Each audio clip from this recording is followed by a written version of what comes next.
Yo, what up, guys? Travic here, and today I want to talk about another farming strategy that I'm going to be diving into. The other day, we did a farming strategy all about the trials and how to make a bunch of money doing the Against the Darkness, and we were very successful with it. We were so successful, we were able to buy our own Temporalis.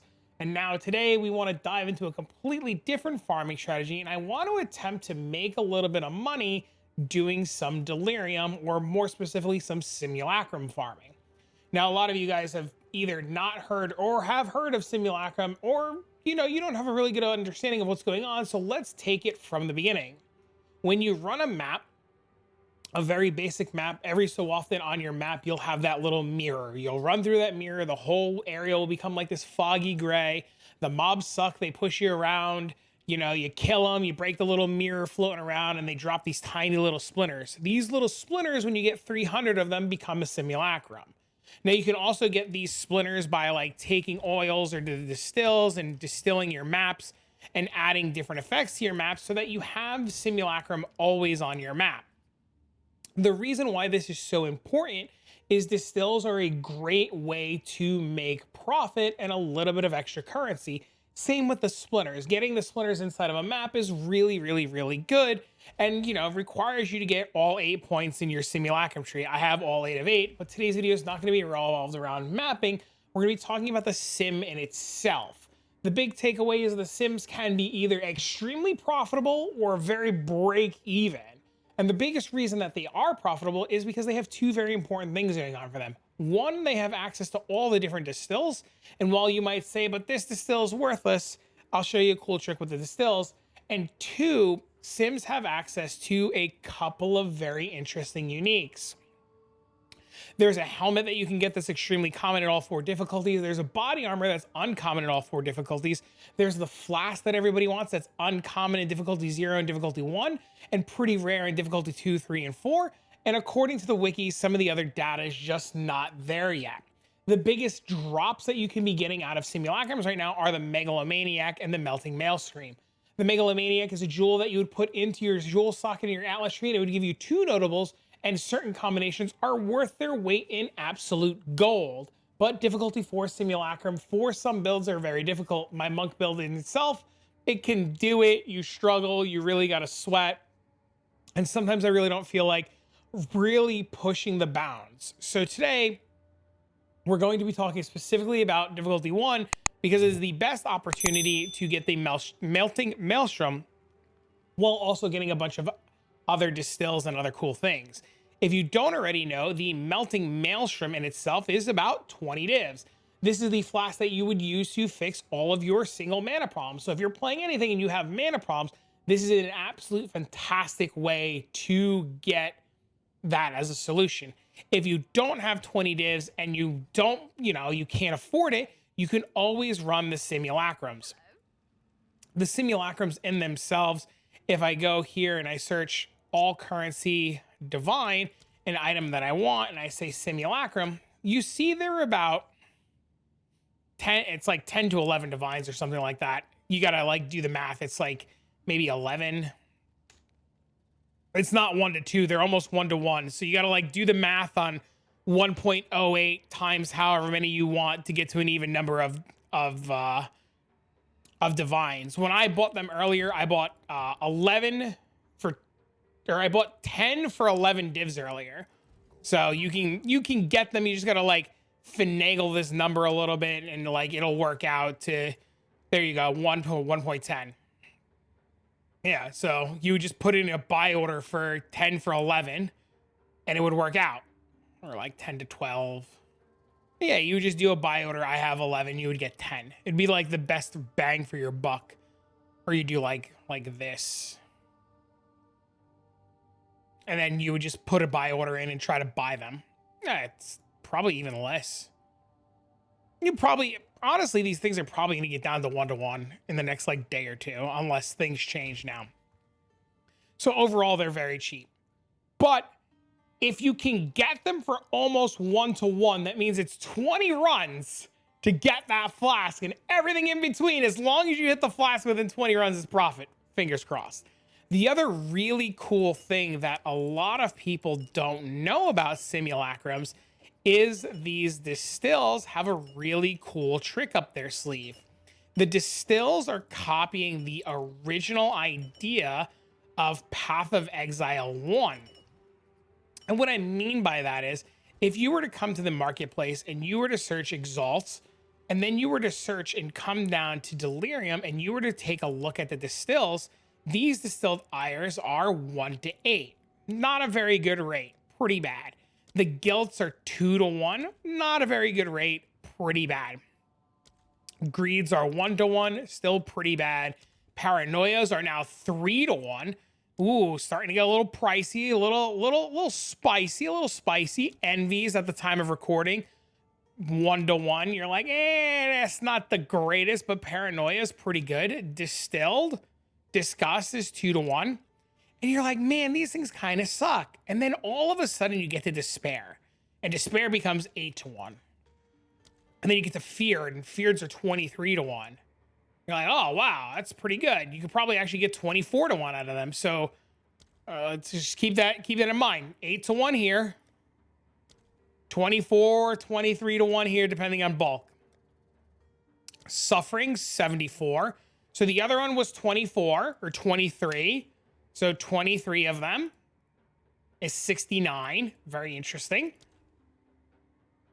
And then we go to the last big one, and the isolation is 214. So that's really kind of interesting. So these are 73 to 1, which is 219, which makes sense. And the other ones below it are less. And then the ones below it are even more or less. But if you start at Despairs, you can make money. And you're like, where are you going with this? This is the most confusing thing in the world. Like, you're not making any sense. I know it's not making sense, but it'll make sense now. The distills in order from where they are here can be 3 to 1. So these bad distilled ires will always become guilts. These guilts will always become greeds. These greeds will always become paranoias, and so forth and so on. So now envies become disgust, and disgust becomes despair. See where I'm going with this? Now, what's really interesting is these are really bad. These are really bad. These are okay. These are really bad. These are really bad. These are really bad. These are okay. These are okay. These are okay. And these are okay. So you can actually take all of these and convert them to this. You can take all of these and convert them to this. And then these you'd probably actually convert the fears to this, because the price point on this was less than the price point on this. So you would still take all of your fears and convert them to this. And it just becomes this cycle of you can run simulacrums, get distills, get random currency, and have a shot at the flask, all within like X amount of divs or X amount of attempts. Now, because simulacrums in themselves are hard, and I really personally don't want to struggle just like everybody else, what I'm going to do here is I'm going to make sure I have no points assigned, and I'm only going to put 1 point in so we do Simulacrum 1. According to the data on the wiki, the Sim 1 is the easiest way for us to get the flask, and that's what we're going to do. So we have 10 shots at it right now. We're hoping to make a little bit of money so that we can keep going and rerunning flask, but this is what we're going to do. We're going to click on the little skull that you saw. We're going to put our sim in, and we're just going to go explore the simulacrum. Now, if you're playing the monk build that I've been playing, it's a little difficult. It's a little hard. You're probably going to get your butt kicked a couple of times until you really learn what's going on. And it's like a little bit of a pain in the butt. The other big thing to take away too is in simulacrums, the mobs, to my understanding, are aspirations. They're like ghosts, so they don't leave corpses, which means that our heralds don't really do anything. So we're in this like really awkward spot where our heralds just aren't really doing anything, and it makes it a little bit more difficult. So because of that, what I've done is I've taken the heralds off to do some testing. I've put on magnified effect on my Tempest spell, and I have Grim Feast and Mana Remnants to help with survivability and mana. Now, when you come to the simulacrum, you'll see right away there's a strangely familiar entity. It tells you wave 1 of 15, and then it tells you how difficult this is going to be with the information down here. We see that the rares have 1 additional modifier, and we're just going to give it a go and see how this goes. We're waiting. There's the mobs. And you see right away the mobs, they don't leave any corpses. They don't really do anything, and they just kind of come down. And we just need to spin in circles and try to kill everything to the best of our abilities. Now, while we're killing mobs, you're going to notice right away, right over here, there's a little vial icon. The more mobs we kill, the bigger that will tick up. You see now it's on 2. What that means is at the end of the run or the end of the wave, after we kill all of the mobs, we're going to drop some distills. Depending on how many of these we got means how many distills. The bigger the difficulty of the simulacrum, the faster this bar will fill. So if we were doing 4, this would probably fill up a whole lot. If we're doing 1 like we're doing now, we only get 2 to start. As you go deeper into these waves and deeper into these waves, you're going to notice that you're going to eventually start filling up this bar a lot more. You're also going to run into the simulacrum boss, and that guy, once again, too, is just going to give you a whole lot of extra distills. Now, simulacrums are notoriously slow to start. They're a little tedious. You just kind of sit there and twiddle your thumbs. You don't really know what's going on. You know, you're kind of like, meh, whatever. But as you get deeper into the waves, you'll start seeing more loot. You'll start seeing level 18 gems, level 19 gems. You run the risk of level 20 gems. You can see all kinds of regular loot that you would see while mapping in here. The big upside to this is that we have the opportunity for the flask, or if you're doing these on tier 4, you have the opportunity for the megalomaniac. I think megalomaniac is 3 nodes. They might be 3 or 2 nodes, but I know it's more than 1. I don't know.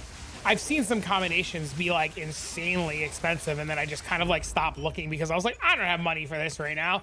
I'll figure this out later. And well, now I'm trying to figure it out. So I'm going to be doing everything I can in my power to figure it out. Now we finished the wave here. We noticed that the guy has not respawned and we don't know where he went, but if you just look around, you're going to find another opening. And every couple of waves, you're going to go into a new room. And this is like the kind of like the signal that like this is getting a little bit harder. Every time you change rooms, it's going to like bump up the difficulty a little bit.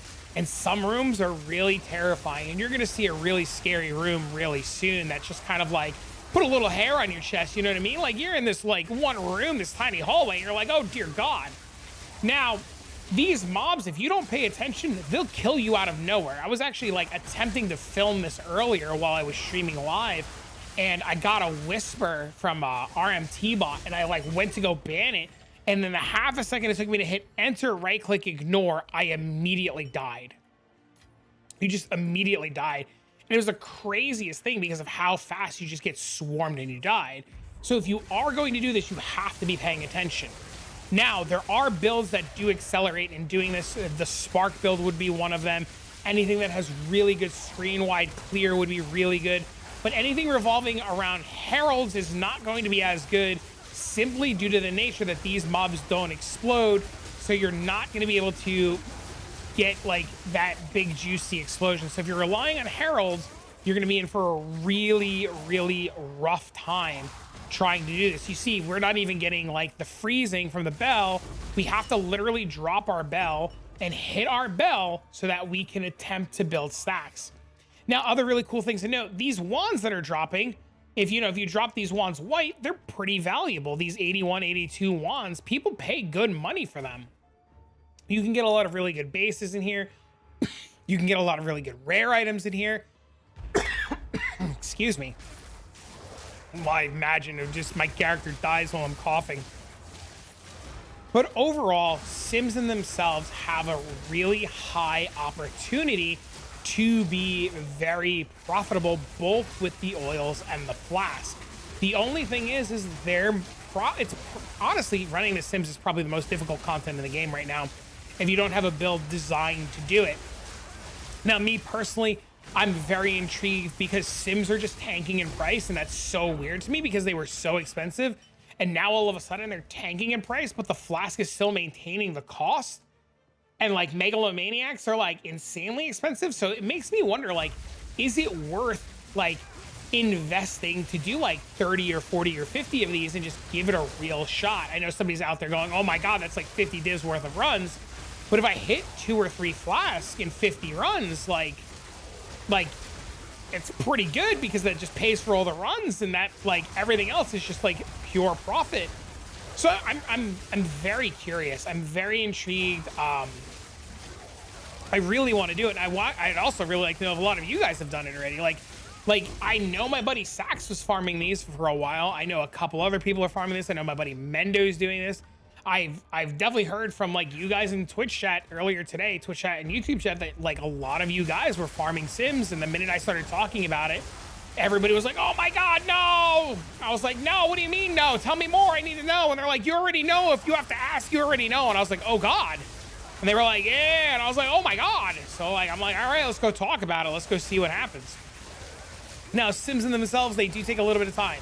You know, we're not really dilly-dallying here. We are indeed pretty much moving as fast as I can go in between waves. I'm trying not to waste time, and you can see that these can take a little bit of time. Nice, some more oils, you know, a bad thing, you know, some unique, some random stuff, and we just keep on moving. 9 of 15. You can see the monsters now have 72% more life. The players are 100% delirious. Monsters have more skill speed. Monsters have just more life as extra energy shield. The monsters have rare additional abilities, and they are starting to get hard. This is just something that is, you know, this is just what it's going to be. Now, when the player becomes 100% delirious, that means the monsters take a whole lot of less damage, and they're just overall a lot harder to kill. You see right away, as soon as I like do anything or look away, they just start swarming me. There's a level 19 gem. We're getting a bunch of extra transmutes and stuff. I know some people don't want transmutes. I actually have to take them off my filter, I'm aware. And we just keep moving on. Now, when you get to wave 10, wave 10's really awkward. Wave 10's really hard. This is a really tight, scary hallway. This room is usually a run ender. Now, if things get sketchy and things get hairy, pause, log out, log in, go back into the sim, but be prepared as soon as you do that and go back in. Mobs are gonna swarm you really fast, and it's a very, very, very spooky. Like I said, I was doing this earlier, and I was just like explaining what was going on, and I was just messing around, and the next thing I knew, like, I immediately got killed because like I just stopped for like one whole second and I didn't know what was going on and just immediately accidentally dropped dead. Now you see even here, we're getting more gems, more oils. We're starting to rack up the oils, get a little bit of inventory. And that wave getting a little spooky. You even see here, we've almost pushed into 4 reward tiles, which is really nice. Now we're gonna go into the next wave. We're gonna take a look around. We're just gonna hope things go well. And we're just gonna keep doing the exact same thing that we've been doing. We're gonna drop our bell. We're gonna make sure that we have our stuff up. We got hit. Oh my God, we got hit. It got a little spooky there. I got stunned for a second, and I'm just gonna keep going. Now, one of the things that I should mention that I should have mentioned a little bit earlier in this video is I have 2 charm slots on my character. I specifically have 2 charm slots on my character for simulacrums because of how spooky sims get and how difficult they can be. And one of the things that I want is I want a charm. Oh my God, I should have meditated first. Oh, we're dead. Oh, we're gonna die. Oh my God.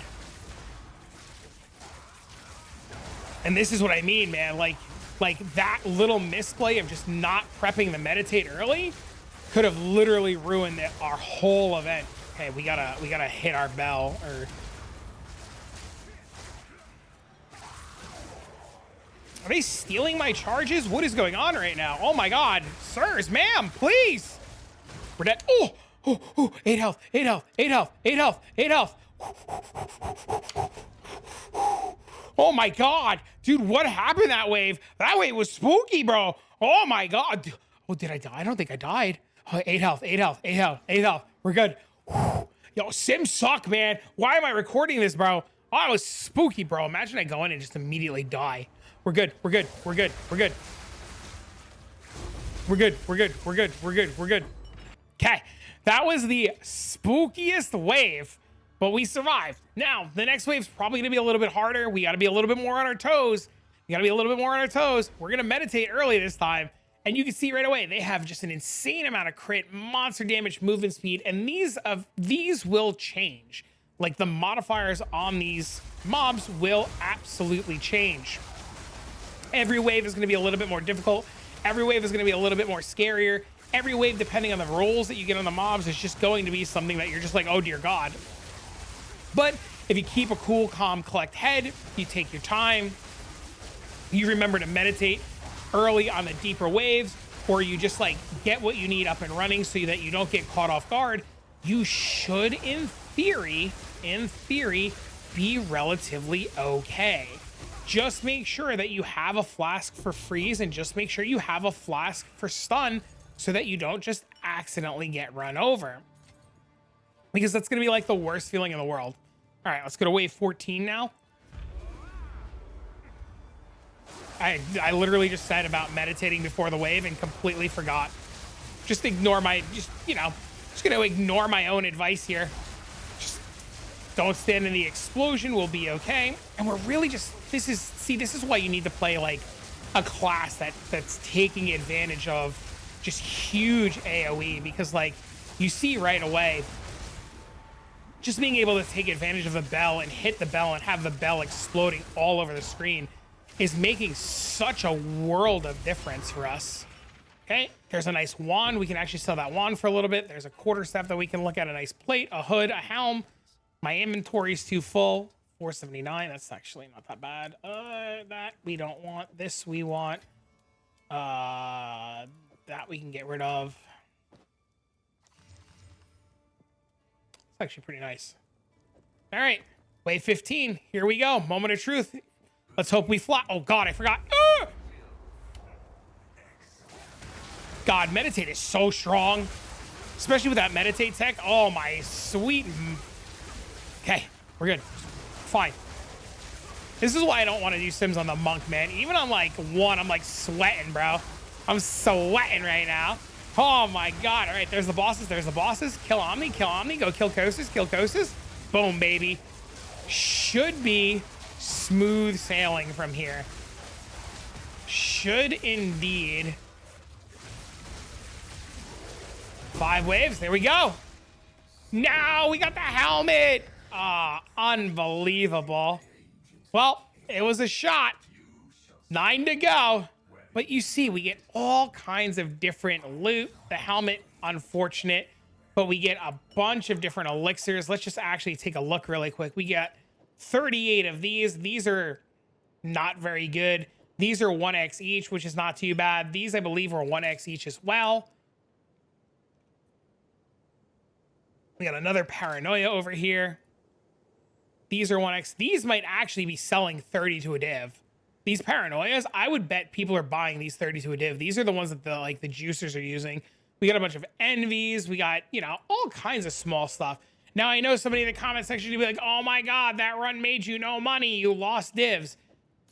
Some of these runs, you're going to lose money. Some of these runs, you're going to break even. The reason why we're doing this is for the attempt at the flask plus all the other little stuff. Now, every single run, you won't break even, but you have a high opportunity cost. And like I mentioned, when I was talking about this earlier, a lot of people really didn't know what this was. They didn't know what was going on. They didn't know what I was talking about. They had never heard of Simulacrums, or they haven't really seen it. So I wanted to take a little bit of time to talk about the Sims and what's going on and how it's running. Now, like I said, I am personally probably going to make some sort of Spark character so that I could do these on tier 4 and close my eyes, hold right click, and blast, because that's, dude, at the 1 div price point, man, there's like not a world where you don't just run these until your head turns blue, right? Like there's just not a world, right? It is good experience. You get loot. Like it just makes perfect sense. But like I said, I wanted to make this video. I wanted to showcase you guys Simulacrums. I wanted to talk about Sims and just kind of give you guys an idea of what to expect, what it looks like, how it works, and so forth and so on. If you guys want a video though about Sims in maps and this tree and what's going on here, please let me know. I'll be happy to make one. But for now, friends, I'm gonna leave this video to you guys, and I'll see you all in the next one.